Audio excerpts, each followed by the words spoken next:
Sir. আরে এই দেখো রাস্তার মাঝখানে। ভালো আছো? ভালো আছো তো?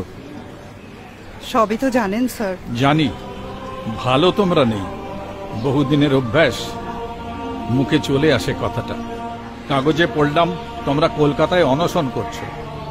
রাজেন সেদিন বলছিল তুমি সবার সাথে। হ্যাঁ স্যার, এর থেকে বেশি কি আর করতে পারি বলুন? মায়ের শরীরটা খুব খারাপ, আমি এই দুদিনের জন্য এসেছি, আজই ফিরে যাব। মাঝে মাঝে খুব কষ্ট হয়। তোমাদের পড়িয়েছিলাম, সৎ হতে বলেছিলাম। কেন বলেছিলাম? একটা শিক্ষক শিক্ষিকার চাকরি, এই পোড়া রাজ্যে আর কোনো কাজ তো নেই। তার জন্যও শুনেছি লাখ লাখ টাকার লেনদেন। মায়ের দিকে তাকানো যায় না স্যার। বাবা মারা যাওয়ার পর কত কষ্ট করে আমাকে মানুষ করেছে, পড়াশোনা করিয়েছে। একটাই স্বপ্ন, আমি বড় হয়ে টিচার হব। কি হলো স্যার? পড়াশোনা করলাম, পরীক্ষা দিলাম, পাশ করলাম, প্যানেলে নাম পর্যন্ত উঠলো। তারপর কি হলো? ঘুষের টাকা দিতে পারবো না বলে চাকরিটা হলো না। আমি যদি আগে বুঝতাম না স্যার, তাহলে মায়ের এই স্বপ্নটা অনেক আগেই বন্ধ করে দিতাম। সেদিন শুনলাম এক ওজনদার নেতা দল বদল করে হাটে হাড়ি ভেঙেছে। হ্যাঁ হ্যাঁ, আপনি দেখেছেন সেই ভিডিওটা?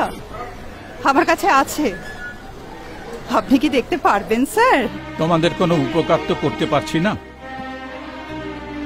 নিজের প্রায়শ্চিত্তটা কিছুটা করি, একটু দেখাবে? হ্যাঁ স্যার। সারা ওয়েস্ট বেঙ্গলে 2014 সালে যে নিয়োগ হয়েছে সমস্তটাই হচ্ছে তৃণমূলের কর্মীরা বা তৃণমূলের পছন্দের লোকেরা চাকরি পেয়েছে। অতএব হচ্ছে যদি কোনো দুর্নীতি হয়ে থাকে, যদি কলঙ্কিত হয়ে থাকে, তাহলে মমতা ব্যানার্জি নিজেই করেছে। এরা মানুষ, বদমাইশ, এদের কোনো শাস্তি হবে না? হবে স্যার, আমরা সবাই মিলে এদের যা শাস্তি প্রাপ্য সব উসুল করে নেব। তোমাদের এত সাহস, এখনো এত স্পর্ধা? এখানেই তো ওদের সঙ্গে আমাদের পার্থক্য স্যার। আপনি তো শিখিয়েছেন এসব। তোমার মুখের দিকে তাকালে চোখের সামনে সার সার ছবিগুলো ভেসে ওঠে।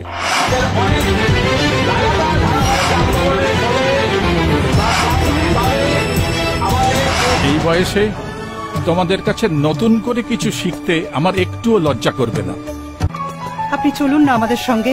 আমারও তো কিছু দায় আছে, এতদিন কিছু করিনি, বারবার কেন ভুল করব? চলো চলো যাই তোমাদের সঙ্গে। চলুন স্যার।